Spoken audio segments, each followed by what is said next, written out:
నాకు తెలియనప్పుడు నేను లోకంలో ఉన్నప్పుడు 5 సార్లు నేను మాలేసుకున్నా. విగ్రహారాధికుడు ఉన్నప్పుడు నేను 5 సార్లు మాలేసుకున్నా. మాలేసుకున్న 41 రోజు నియమనిష్టలతో ఉండేవాడిని. అయిపోయిన తర్వాత నేను మళ్ళీ లోకంలో, మీరు నమ్ముతారో నమ్మరో ఏమని అనుకున్నా పర్వాలేదు చెప్తున్నాను, ఆ మాల తీసి నదిలో విసిరిన తర్వాత కిరాణా కొట్టు దగ్గరికి, పక్కన బడ్డీ కొట్టు దగ్గరికి వెళ్ళి వెంటనే పెట్టె సిగరెట్లు తీసుకునేవాడిని. ఎందుకంటే 41 రోజు దీన్ని ఆపాను అని. మళ్ళీ నేను మొదలుపెట్టి సంవత్సరం అంతా చేసేవాడిని నా ఇష్టం వచ్చినట్టు. మళ్ళా ఇట్లా టైంలో మాలేసుకున్నాను. ఇట్లా 5 సార్లు చేశాను నేను. ఇదిగో నా భక్తికి దేవుడు మెచ్చి ప్రసన్నం అవుతాడేమో, ప్రత్యక్షం అవుతాడేమో అన్నది ఒక పిచ్చి ప్రయత్నం అన్నమాట. అది నేను మృతుల కోసం చేసుకున్నట్లు. మృతులు కనపడరు కదా, సజీవుడు కదా కనపడేది. ప్రభు అయిన యేసుక్రీస్తుని తెలుసుకున్న తర్వాత ఒక నిర్ణయానికి వచ్చా.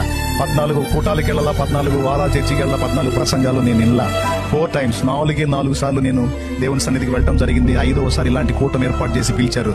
రండి, మీ పాపాలు కడిగేసుకొని క్రొత్త జన్మానుభవంలోకి రావాలనుకున్నోళ్ళు, కదిలే దేవాలయంగా మారాలనుకున్నోళ్ళు రండి, దేవుడు మిమ్మల్ని పిలుస్తున్నాడు. మీ పాపాలు కడుగుతాడికి మీ జీవితాన్ని ప్రభు చేతికి అప్పగించండి.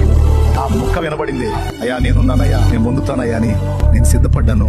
ఏ మాత్రం తడవ చేయకుండా పొందుకున్నా. నా లైఫ్ లో నేను తీసుకున్న ఆ నిర్ణయం నా జీవిత గురిని, గమ్యాన్ని, గతిని మార్చి పడేసింది.